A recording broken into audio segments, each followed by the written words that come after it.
weekend. I did. Um, we're going to have a great conversation today.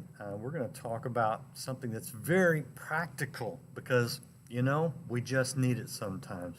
And so I have a guest on with me right now, live, all the way from South Dakota.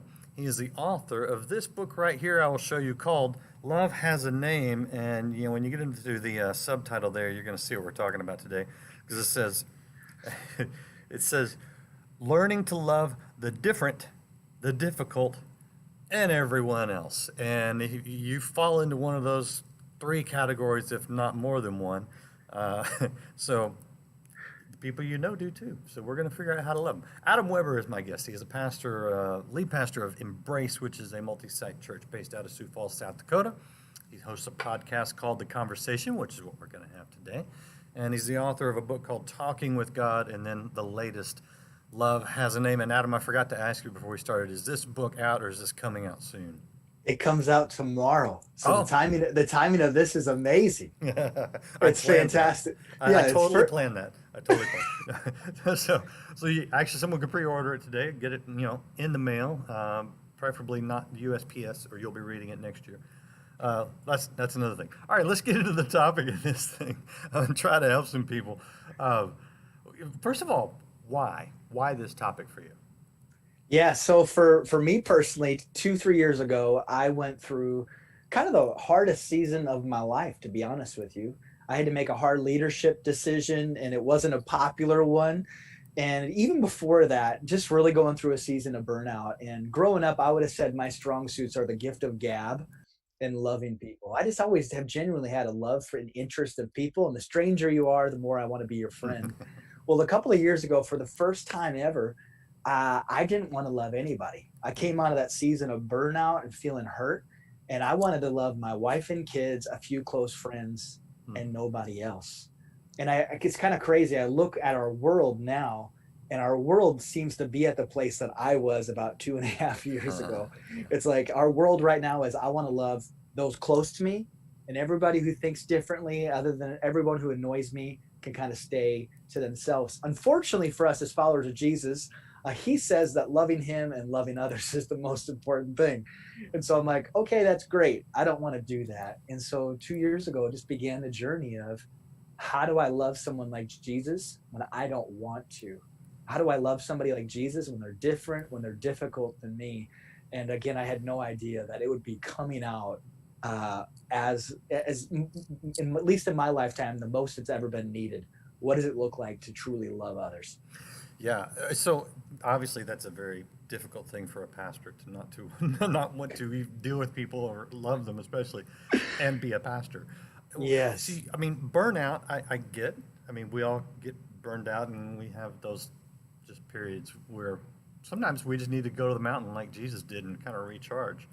Yeah. Was there something in particular or a feeling that you were having that made you think I just can't deal with people anymore? Yeah. Again, that time was just, I felt really hurt and wounded. So And you had some yeah, negative experiences with yeah, people. Okay. negative experiences. And then on top of it, just being a time I was tired. I think even if I coming into it, if I wouldn't have been tired, I would have been able to handle it better. But it was just kind of a 1-2 punch. And I think at some point in most of our lives, we get to that place, whether it's a loss of somebody that we love, whether it's a divorce, and have a relationship, Mm. an addiction, a struggle financially, you just get to that place where you're like, I'm tired of it. I can remember in high school, again, I always have had the gift of joy and loving people. I can remember in high school looking at people in their 60s, and I was like, at what point do you become a grumpy old man? Like, how do you do that? Like, I couldn't fathom that at some point I would get grumpy. And well, fast forward, I'm now 38 years old, and I asked the exact question. It's just complete opposite. Now the question that I ask is, how do you get to be 60 years old and still have a soft heart? Yeah. How do you get to 60 years old and still assume the best? How do you get to 60 years old and not keep a scorecard with your neighbor and how your spouse is doing and your siblings? Like, we went to their place last Christmas. What are they going to do for us? And we are always flexible and they never can. And how do you still want to engage with your coworker that thinks differently than you politically? Because now for me, that just seems impossible. except without Jesus. Like Yeah. Jesus for me, he's the one that changes that equation. Yeah, and I think you're right because that is a little bit of we all know older people who have just become bitter, and what do they want to do? They want to become reclusive, and get off my lawn. It's kind of the joke, but there's that whole attitude that it's there. But you know what? I think we're seeing that creep younger and Yes. younger. Ah, and even in the church, you know, what's man? I'm going to ask you about how we get over that, how we get Yeah. through that, maybe. But do you have any sense of? Is it just the hurt, just the pain, are we not tough enough anymore to fight through these things? Yeah, What's well, I think there's a bunch of things that lead to it, and just to say, we don't one day randomly wake up when we're 60 and all of a sudden we're bitter. It's this small, subtle right, thing right, that we don't see in ourselves, and it's like, I'm not bitter. I'm 38 years old. I'm not bitter at all. And then you subtly, it's like, actually, there is, and it just kind of subtly happens. I think there's a bunch of reasons for it, though. Anytime you're not face to face with a person and you're just posting from behind a screen, yeah, it's easy to say a whole lot of things that you would never say face to face. So that's something that's new, even since I was in high school. You couldn't just randomly go on this thing called the Facebook and randomly share your deep, horrible thoughts about whatever with the entire world. And so we couldn't see that. We also weren't being updated second by second of all the tragedy happening in our world, yeah, and also just our phones. I can now work at 2 o'clock in the morning from my bed. I can send emails. yeah, And so there's just some things in society that have changed. And also, we just don't have as much middle ground. I was looking at a graph the other day politically. I mean, 10, 15 years ago, most of us were in the middle somewhere.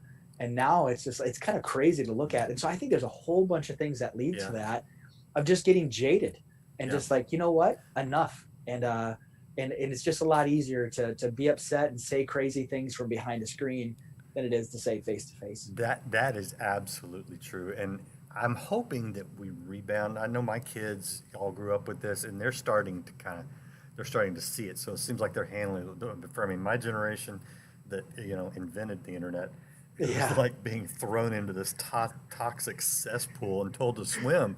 It's like wow. Yeah. And by the way, I am watching the chat. I forgot to tell you. And Tammy, you're right. Thanks for pointing that out. But if you guys have any questions or something, I'll pass them on to Adam.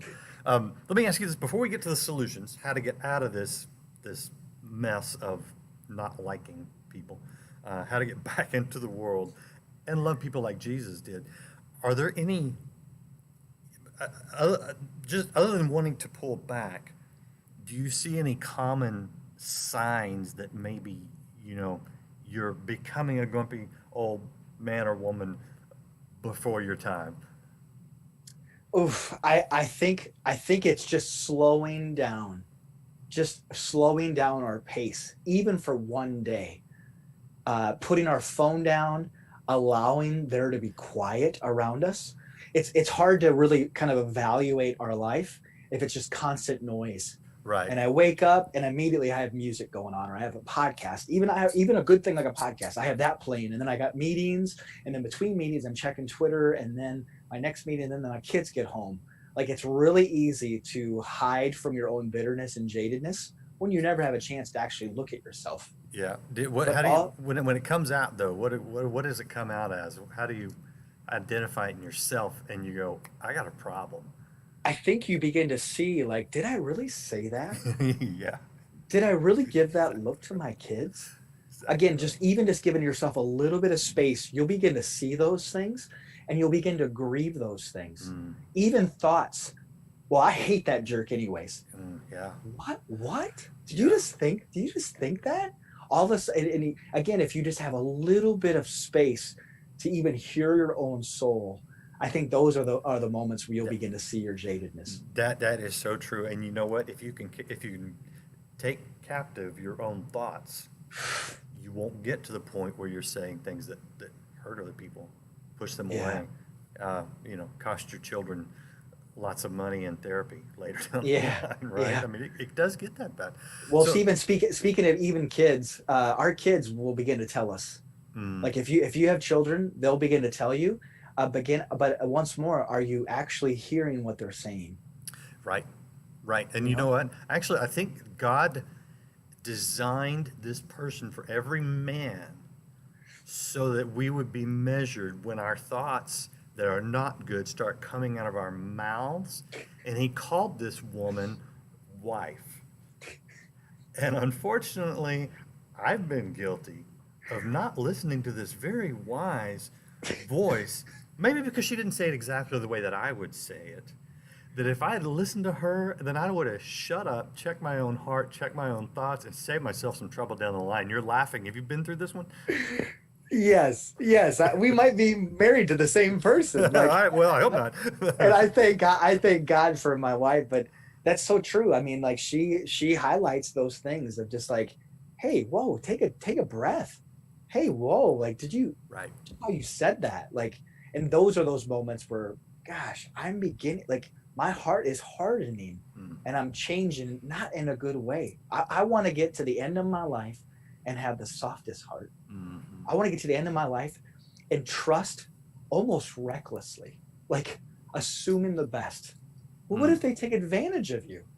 Well, I think Jesus said that might happen, mm. you know? And so, like, I just want to trust so much where it's like, yeah, absolutely, they're going to pay me back.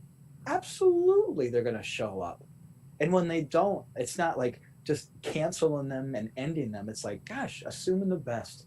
Okay, well, that just seems really foolish. Mhm. Gosh, Jesus talked about foolish things a lot. And so I just want to get to the end and assume the best. One of my mentors in life, he was a pastor. He was 93 years old when he passed away. Mm, He had the softest heart I've ever come across. mm, And I used to ask him, I was like, just Roger, how do you do that? And he'd always tell me that he's a recovering sinner in need of Jesus. And I think that was just part of it, humility and kindness. And he knew the voice of the Father so clearly he couldn't miss it. And I think it's just those simple, basic recipes. And he's constantly assumed the best about people, even people that I think he knew were going to not be the best. He would just assume the best about them. Okay, and I want to talk about that, but I want to tell people that we're no, really, because that's huge. We're talking to Adam Weber, and this is his book. It's called Love Has a Name.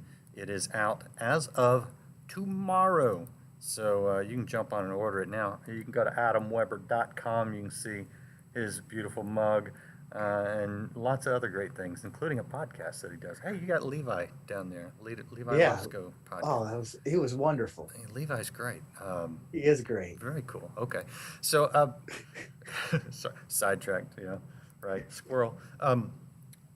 Okay, so what was I even going to ask you? Um, I totally lost my train of thought with Levi. Squirrel. I know, right? Uh, so, but I know what it was. The idea of having that soft heart and responding to people based on what's right, what's godly, instead of what they deserve sometimes. The way I look at it, I tell a story in a book I wrote, I don't remember which one. So if you want to hear the story, if you want the full story, just order all my books. That's the shameless plug there. No, but seriously, I was with a friend of mine at lunch one time, and the service was terrible. I mean, this poor girl obviously didn't want to be there, and basically ignored us most of the time. And it was my turn to pay.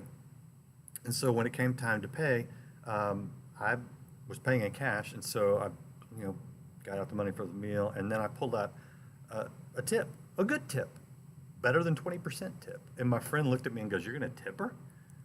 And I said, "Yeah." And he's like, "Dude, the service was terrible." I go, "Yeah, it was. It was awful." I'm actually not tipping her based on how she did. I'm tipping her based on who I am. I'm a good tipper. Yeah. And once you decide you're a good tipper, the rest kind of doesn't matter. And that's a small thing. But you know what? I found that in my relationship with my wife, if I would decide that maybe I would listen to God and I would love my wife like Christ loved the church, then it didn't matter how she acted. I was always responding in a healthy way. And my wife is great, by the way, don't hear that the wrong way. But the problem was not her. The problem has always, pretty much always been me. But when you maintain what God says, the attitude and the love towards your wife or your spouse that He says to have, it's amazing how much that helps. What kind of things, you mentioned some of the things with relationships, what kind of things jumped out at you that enabled you to get out of your desire to pull back and not love these different and difficult people and everyone else? Yeah. What sort of things, practical things, kind of help put you in the right place again? Yeah, there was a combination of so many different things. I think first off, God just restoring me and God moving in my own soul. I think that was a huge thing. And then I began to think about all the people who had shown me love and kindness. Again, it's easy to think about the people who have wronged you or hurt you, but we rarely do the opposite and begin to think about all the people who showed us kindness and Mm. grace and mercy and faithfulness and people who showed up when no one else showed up and people who stayed when everyone else left. Like I just began to think about all these different people, and I was overwhelmed by just the ways that people had shown me the love of Jesus. And so that was the second main thing. And that's really where the idea of the book came, because it's 27 names. It's a name of each person as a chapter, is a name of a specific person who's either loved me or I've tried to love them. So I thought about them, but then I began to think about there's something powerful that happens when you get to know a person's name. Mm. And more than a name, when a name kind of represents a person's story, everything begins to change when you know a person's name. It changes for the other person because all of a sudden the other person feels seen, they feel noticed, they feel valued. They're no longer a robot that's a cashier or a robot that's an employee of yours or a boss of yours. Instead, they're a name with a person, and it changes them, but it also changes us as well when we begin to realize that neighbor who's so uptight about his lawn. He's just this grumpy old guy. You kind of secretly wish you'd go be with Jesus, and he's uptight with your kids. Like your kids come out and you can just feel his anxiety level go up as he's mowing his lawn. Something changes when you begin to hear that same grumpy old man lost his wife of 30 some years to cancer a couple of years ago. Mm. And the last couple of years she was alive, he cared for her. Yeah. Even if he's the same grumpy old man, you start to have these feelings of compassion for him. And on his anniversary, you find out his anniversary, you ask your kids, which are the same kids that raise his anxiety level, if they'd be willing to make a card for him on his anniversary. It's just all of a sudden I'm like, why am I caring for this old guy who's uptight? But now I'm caring for him, and I'm randomly offering to bring his newspaper up to his step, and I'm looking for ways to water his flowers. Like, why am I watering this guy's flowers? But all of a sudden compassion begins to well up within you. And I think even looking at our division right now, it's easy to not love somebody when they're just a label, like, oh, they're Democrats, of course, or Republicans. They're always like that. Or this person, like, they're just men and women are always like this. It's easy just to constantly put people in boxes and labels. Yeah. But when you put a name with them, even if they don't change anything about their politics or their kindness or whatever, all of a sudden it's like, gosh, I didn't know this was a part of their story. Mm-hmm. And we actually have a lot more in common than we have different. And he's actually a really friendly person when you don't read his Facebook post, but when you actually have a conversation with him, all of a sudden it's like, you mean you're a person? And it changes everything, because the person in front of you is just a slow driver keeping you from your appointment that you're late to. Right. And this cashier, if she'd stop talking, like, then I could get out of this store instead of just saying, hey, what's your name? And all of a sudden you begin to hear that she's so lonely, that this person is so broken. Again, even if nothing changes about them, it begins to change you and the way you see them. And all of a sudden you begin to have aspects of the heart of God well up within you. Yeah. And it's like, why am I caring for this person who drives me crazy? And why am I intentionally, like, trying to listen to the high maintenance coworker that everybody avoids? And all of a sudden you find yourself doing things that you can't believe you're doing. And for me, that would be, it's the heart of Jesus moving you to do those things. Yeah. Yep, absolutely. What you're talking about there is something that you touch on in your book that I liked, because 'Cause, we all know the psalm says, my cup runneth over. And we're Yeah. all, Lord, fill me. Lord, give to me. But, when we start giving of ourselves to others, and if we have money, it could be money. If we have time, it could be time. We may not have much of either. But what you're talking about is just giving some attention to somebody, to, to giving a second thought. And when we take that focus off of ourselves and we start to pour out, I think that's when God says your cup will run over, because He will fill us beyond our capacity. But we have to give out. We have to pour out. Oh, You see that happening? oh, it's so I'm so glad you brought this up. Oftentimes we think about loving people and it's like, oh my gosh, I'm exhausted already. I need to do this. If we love people with strings attached, like if we love people expecting something or to get recognition, Mhm. that's no longer love, that's an obligation. When we do those types of things, it's exhausting because you got your scorecard in one hand and how are you doing? Mhm. Okay. But when we love with the love of Jesus, John, he refers to himself as the one that he loves, like the one loved by Jesus, basically. Mhm. And John, it's like, what do you know, John, that I don't know? Well, thankfully, he wrote some letters. He wrote a few letters to us, and he said, when we love one another, God's love is made perfect within us. And I always used to think that just applies to the person that's receiving the love. It's like, oh my gosh, that's pretty cool to think that people can see the perfect love of God inside of me, even when I'm so imperfect. But as I sat with those words from John, I couldn't help but feel and really think and really come to understand that no, John's like, yes, that applies to the other person, but it also applies to the person loving. When you love one another, my love is made perfect within you. And that's why when you love somebody with the love of Jesus and there's no strings attached, in that moment you feel my perfect love. Why? Because your heart is never closer to the heart of Jesus. Mhm. In those moments, you're never more close to me. And that's why it feels so good to love somebody, even when it's hard, even when it's not pleasant. It's like, I don't know why, but my soul just feels so good in these moments. And Yeah. for me, a couple of years ago, one of the prayers I began to pray was, God, would you help me to see one person today that I can go out of my way to love? And I just have to tell you, there's been so many times where I'm like, I don't have time to do that, God. I cannot do that. Like I got things to do and whatever.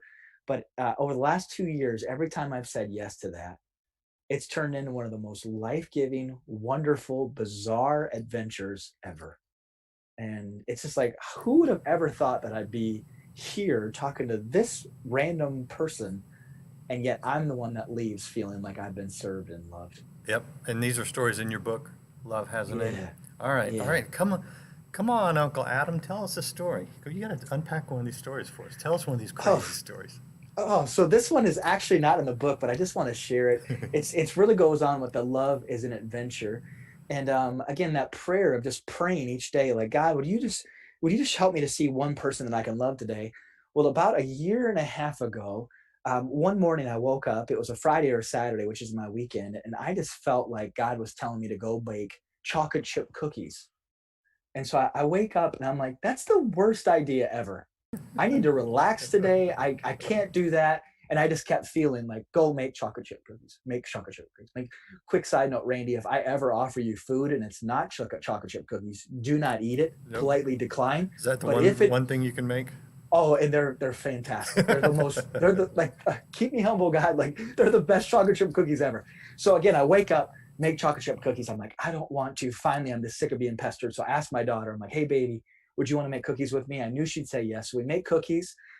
Close to the end, Grayson, I call her baby. She's like, Dad, what are we gonna do with the cookies? And I'm like, baby, would you want to run upstairs and make a sign that says free chocolate chip cookies? And so she's like, yeah, sure. So she runs up there, comes down. We sit on the street corner in front of my house.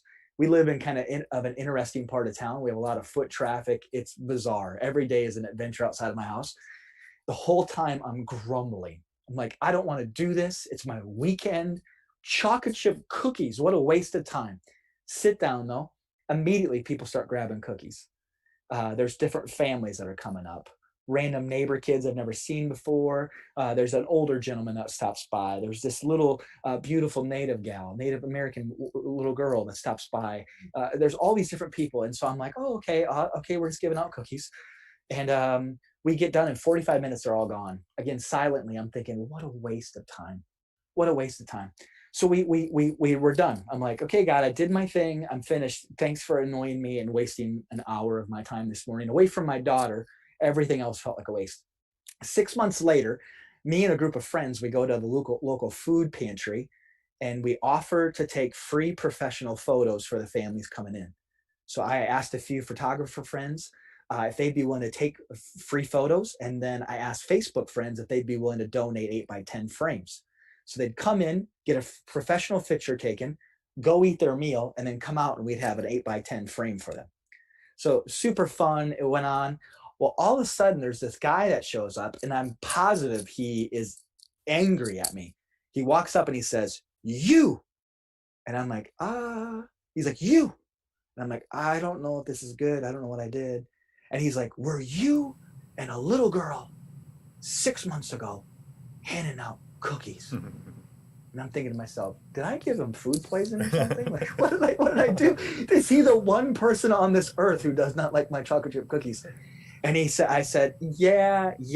And I was seriously nervous. I didn't know what he was going to say. Yeah. And he's like, "This man is amazing."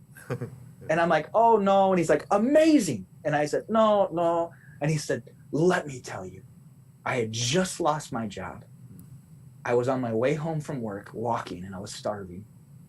And I saw you and this little girl and I knew I didn't have money. So I switched to the other side of the sidewalk because I knew I had nothing to give you. And then your daughter yelled out free cookies." And he said, "First off, it was the best cookie ever." And I'm thinking, my mom says the same. But he said, "And secondly, I just needed to be reminded that God still loved me and that God saw me and had a plan for my life."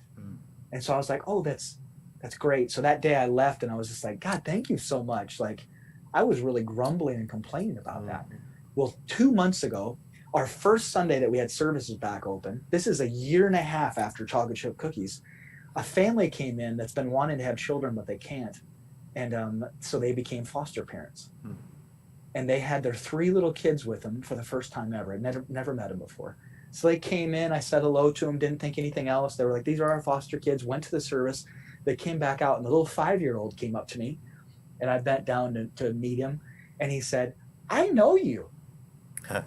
And I'm like, "Oh, he doesn't know who I am." I didn't say that. I'm like, "Oh yeah, that's great." And he's like, "No, I know you." And I'm like, "Oh, okay, maybe he saw me on a TV thing or something." Like, and he's like, "And I know where you live." Uh-oh. And now it's kind of like, what? And I still was kind of puzzled. And the older sister, who I want to say is a 6th grader, she said, "And one day, my dad and I stopped, and we got a cookie from you." Immediately, I knew it was the little Native American gal that I had prayed for. And so I bent down and I said, "That day I prayed for you." And I said, "You just seemed like such a beautiful person, a beautiful little girl. And yet it just felt like you were going through a lot of hard stuff and I prayed for you." And she said back, she said, my dad always loves walking by your house." So they left. I got a note from the foster parents. They're like, "We can't believe that happened." And I'm like, I'm still in shock. All I could think was, God, the amount that I grumbled and complained about making cookies that day. And I was so sure I was wasting my time. I'm a mega church pastor. Like, I wrote 2 books. I don't got time for cookies, you know? It's just like, hey, Adam, what you think is really great might actually be really small. And what I think is great might actually appear really small to you. And it was just like this moment, like, oh, you think you're great? Well, start making cookies. Oh, you think that you're a hot shot? You might want to start making cookies. Because, Adam, I'm going to use you in these ways that seem like a nuisance to you to speak into the life of this little girl who needs to be reminded that I see her, that I love her, and that I've called her by name. Okay, here's what people need to hear right now, because what your story is not just a kind of a cool story from a pastor in a book. We, I think, have been deceived in so many ways as believers by thinking that if you're going to have a big impact for the kingdom of heaven, you need to build a huge mega church, or you need to have some kind of huge ministry, or you have to write a book, or you have to do all these things. And I'm telling you, it's as simple as making cookies. Yeah. If it's in obedience, it's hearing his voice and obeying and letting him take care of the rest. Because your church may not have ever impacted those people, but your cookies did. It's so crazy. I saw Lisa Bevere post something today. She said, just because you're faithful doesn't mean you're going to have this huge following. And what she was trying to get is there's going to be so many faithful who God makes a big deal about that in this life nobody made a big deal about them. Yeah.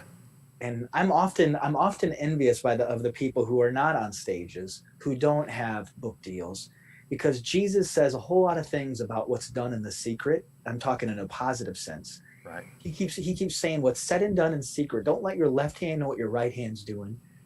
When you show kindness, when you go out of your way to be generous, to forgive somebody, and it doesn't end up on a newspaper or on a podcast or a radio show, those are the things that I'm going to talk about endlessly before you someday, Adam. Those are going to be the things that I mention. I always say when we do things to get the credit for ourselves, we better make a really, really big deal of it as much as we can, because God won't mention it. Like if we do something awesome and we want the glory right now, tell the entire world, because God's not going to mention it. But on the flip side, those simple acts of kindness, those things done that nobody else knows about, right? Those are the things that God says, I'm so pleased with this. And because you were faithful with little, I'm going to make you faithful with much. And it may not even appear like much in our eyes, and yet God's like, no, I'm doing something you can't see. Fix your eyes on the unseen, which is eternal. Yeah. You know what? I think when we do that, that may be the biggest secret of all to the problem you're addressing in your book. And I'll show it to people. Go order it now. It's you'll get it.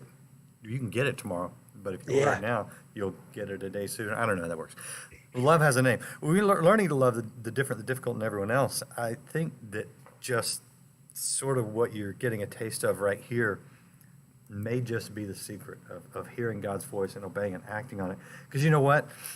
I bet that guy that scared you a little bit, and obviously, I mean, a young girl who is going through difficult times, you didn't have any problem loving them after those things happened. It just came naturally. It did. And immediately my heart just overwhelmed with care for her. And just every time I've seen their family, I'm just drawn of like, hey, how's she doing? How are you guys doing? It's just amazing what changes when you get to know a little part of someone's story. Yeah. Boy, that is great. All right, adamweber.com. Check out the website and the podcast. What are you talking about? Give us the 30-second version of what's going on in the podcast for people that might want to check it out. So I'm so fortunate to sit down with some amazing people, athletes to pastors. And my hope with each interview is to kind of get the story behind the story, to not talk about their successes, but to talk about their failures, to talk about what they're learning through hard seasons, to find out what unique little twists and turns in their story ended up getting them to the place that they are today. I'm surprised you haven't called me if you're talking to people about their failures, because I could go on for hours. I'm your person. All right, Adam, thank you so much. This is really good. This is what people need to hear, not sometimes the pie in the sky stuff. This is the rubber meets the road stuff, man. So thank you for just taking the time, writing the book, baking the cookies. Appreciate you guys. It's a two-way street. Thank you for everything, Randy. All right, check out Adam's website, adamweber.com, spelled just like you see it right there. And come back. We're here all week. We've got some great interviews to encourage you, to uplift you, and just walk alongside of you as we do this thing called life. We'll see you next time on Life Today The Live. Holy Spirit's not enthusiasm. Some people get enthusiasm, they imagine it's the Holy Spirit. want to live the way they want to live and have the Holy Spirit as a bit of something extra. The Holy Spirit must be